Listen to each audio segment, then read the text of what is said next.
নমস্কার, দুপুরের সংবাদে সবাইকে স্বাগত। আমি রয়েছে আপনাদের সাথে মীনাক্ষী। চোখ রাখছি খবরে।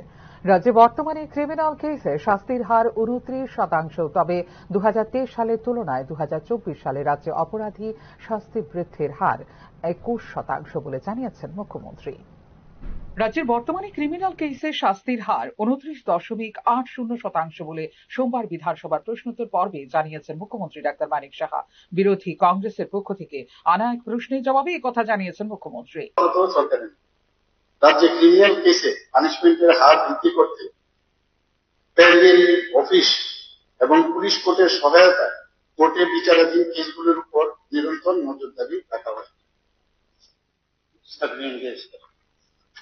Sir, according to National Judicial Data Grid NJDG, criminal এবং civil 60.8% স্যার আমাদের ডিসপোজাল, এবং সুপ্রিম কোর্টে according to last today's data, Supreme Court last year, sir, out of 55,453 cases.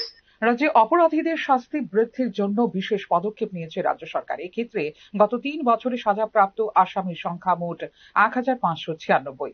2022 সালের তুলনায় 2024 সালে অপরাধীদের শাস্তি বৃদ্ধির হার 20%, যেখানে 2023 সালের তুলনায় 2024 সালে শাস্তি বৃদ্ধির হার 21% বলে এদিন জানিয়েছেন মুখ্যমন্ত্রী। মামলার বিচার কনভিকশন হয়েছে 650 এবং সাজাপ্রাপ্ত অপরাধীর সংখ্যা টোটাল যদি 22-24 যদি আমি ধরি 1,596। এই যে পরিসংখ্যানটা আমি দিলাম, তাতে করে 2022 ও 23 সনের তুলনায় 2024 সনে যে কনভিকশনের হার সুস্পষ্টভাবে যে বৃদ্ধি পেয়েছে সেটা বোঝা যায়। এবং 22 সনের তুলনায় 24 সনে আমরা কনভিকশনের হার 20% এখানে বেড়েছে, এবং 2023 সনের তুলনায় 2024 সনে 21% বৃদ্ধি পেয়েছে। আর আপনি একটা প্রশ্ন এখানে করেছিলেন যে স্পেশাল প্রসিকিউশন সেল সম্পর্কে। আপনি নিশ্চয়ই জানেন যে এর মধ্যে যে আমাদের একটা আইন পাস হয়েছে যে প্রসিকিউশন যাতে আরো শক্ত করা যায়, যাতে করে ভারতীয় ন্যায় সংহিতা 2023, ভারতীয় নাগরিক সুরক্ষা সংহিতা 2023 এবং ভারতীয় সাক্ষ্য অধিনিয়ম 2023, যার জন্য আমাকে গুয়াহাটিতে যেতে হয়েছিল।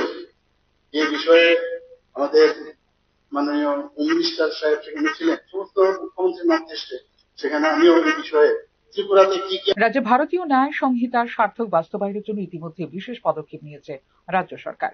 রাজ্যে অপরাধীদের শাস্তির হার বৃদ্ধির জন্য বিভিন্ন তদন্তকারী সংস্থা এবং পুলিশ প্রশাসনের সঙ্গে এই মর্মে দফায় দফায় বৈঠক করছেন স্বয়ং মুখ্যমন্ত্রী। ভারতীয় ন্যায় সংহিতার সার্থক বাস্তবায়নের জন্য সম্প্রতি গুয়াহাটিতে উত্তর পূর্বাঞ্চলের মুখ্যমন্ত্রীদের নিয়ে গুরুত্বপূর্ণ বৈঠক করেছেন কেন্দ্রীয় গৃহমন্ত্রী অমিত শাহ। ভারতীয় ন্যায় সংহিতা কার্যকরী বাস্তবায়নের মধ্য দিয়ে রাজ্যে শাস্তির হার বৃদ্ধির সিদ্ধান্ত নিয়েছে রাজ্য সরকার।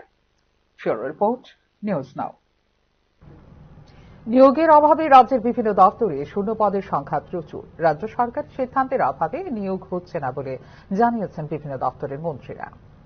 রাজ্যে বাড়ছে শিক্ষিত বেকারদের সংখ্যা। পরিস্থিতি এমন পর্যায়ে গিয়ে পৌঁছেছে যে কারিগরি শিক্ষায় উচ্চশিক্ষিত ও যুবক যুবতীরা পাচ্ছেন না ন্যূনতম গ্রুপ ডির চাকরি।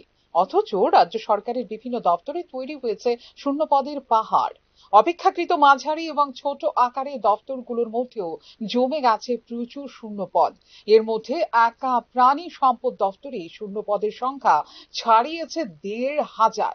উচ্চশিক্ষা দপ্তরের শূন্য পদের সংখ্যা 1000-এর বেশি। ওবিসি কল্যাণ, আইন দপ্তর এবং সংখ্যালঘু কল্যাণ দপ্তরেও জমে আছে প্রচুর শূন্যপদ। বিধানসভায় বিভিন্ন দপ্তরে দেওয়া প্রশ্নের উত্তরে উঠে এসেছে এসব তথ্য। বিধানসভায় দেওয়া তথ্য অনুসারে বর্তমানে প্রাণী সম্পদ বিকাশ দপ্তরে শূন্য পদের মোট সংখ্যা 1,533টি। এর মধ্যে রয়েছে গেজেটেড এবং নন গেজেটেড পদ, সরাসরি এবং পদোন্নতি। এই দুই ক্যাটাগরিতেই রয়েছে প্রচুর শূন্যপদ। গ্যাজেটেড সেকশনে আছে 201টি শূন্যপদ। এর মধ্যে 138টি সরাসরি নিয়োগের এবং 63টি প্রমোশনের পদ।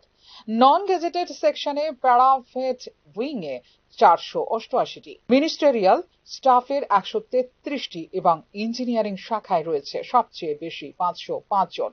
একইভাবে 1009টি শূন্যপদ রয়েছে উচ্চশিক্ষা দফতরে। এর মধ্যে গ্রুপ এ তে রয়েছে 319টি শূন্যপদ, যেখানে গ্রুপ বি তে 2টি, গ্রুপ সির শূন্যপদ রয়েছে 348টি। এক্ষেত্রে শূন্য পড়ে আছে গ্রুপ ডির 334টি পদ। এর মধ্যে গ্রুপ সির প্রমোশনের শূন্যপদ 219টি। দপ্তর জানিয়েছে গ্রুপ এ এবং বি এর কিছু পদে নিয়োগ প্রক্রিয়া শুরু হয়েছে। কিছু সংখ্যক গ্রুপ সি পদে নিয়োগ প্রক্রিয়া নিয়োগ নীতি সংশোধনের পর শুরু করা হবে বলে বিধানসভায় জানিয়েছে সরকার পক্ষ। যদিও এসব প্রক্রিয়া সম্পন্ন করার কোনো সময়বদ্ধ পরিকল্পনা জানাতে পারেনি সরকার। এছাড়া রাজ্যের 20টি কলেজে স্থায়ী অধ্যক্ষ নেই বলে বিধানসভায় জানিয়েছে সরকার। আইন দপ্তরে 16টি, সংখ্যালঘু কল্যাণ দপ্তরে 23টি এবং ওবিসি কল্যাণ দপ্তরে শূন্যপদ রয়েছে 13টি।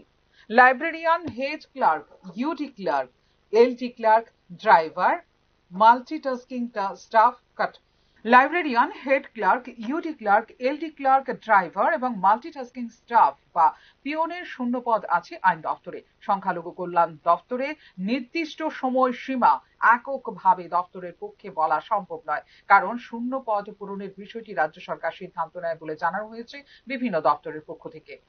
ফিউরো রিপোর্ট, নিউজ নাও। গত শনিবার আগরতলার জয়পুরে সিপিআইএমের পথসভায় দুষ্কৃতীদের হামলার ঘটনার সঙ্গে যুক্ত অপরাধীদের গ্রেপ্তার সহ উপযুক্ত শাস্তির দাবিতে সোমবার রাজ্য সিপিআইএমের পক্ষ থেকে এক প্রতিনিধি দল পুলিশ সুপারের নিকট ডেপুটেশন প্রদান করে। দুষ্কৃতীদের হামলার ঘটনায় রাজ্য সিপিআইএমের প্রাক্তন বিধায়ক রতন দাস ও রাজ্য কমিটির সদস্য শুভাশিস গাঙ্গুলি সহ মোট 8 জন সদস্য আহত হয়েছেন এবং বর্তমানে তাদের উন্নত চিকিৎসার জন্য বহিরাজ্যে পাঠানো হবে বলে সিপিআইএমের রাজ্য কমিটির পক্ষ থেকে জানানো হয়।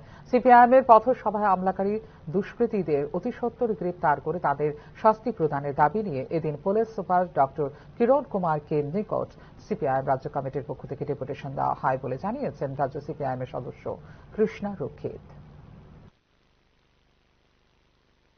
পার্টির রাজ্য কমিটির সদস্য তথা পশ্চিম জেলা কমিটির সম্পাদক প্রাক্তন এমএলএ রতন দাস, আমাদের পার্টির রাজ্য কমিটির সদস্য শুভাশিস গাঙ্গুলি সহ 8 জন কমরেড মারাত্মকভাবে আহত হয়। তাদের চিকিৎসা জিবি হাসপাতালে হয়েছে। তাদের বেটার চিকিৎসার জন্য আমরা ওনাদের বাইরে পাঠানোর জন্য চিন্তা ভাবনা করছি। এই ঘটনায় যারা যুক্ত তাদের উপযুক্ত শাস্তির দাবিতে আজকে আমরা এসপির নিকট ডেপুটেশনে মিলিত হয়েছি। এসপি বলেছেন ঘটনার তদন্ত সাপেক্ষে অপরাধীদের বিরুদ্ধে ভূমিকা গ্রহণ করবেন। এখনকার মতো এই মুহূর্তে সংবাদ এই পর্যন্ত। অন্যান্য আপডেটস দেখার জন্য অবশ্যই নজর রাখতে হবে নিউজ আর পর্দায়। নমস্কার।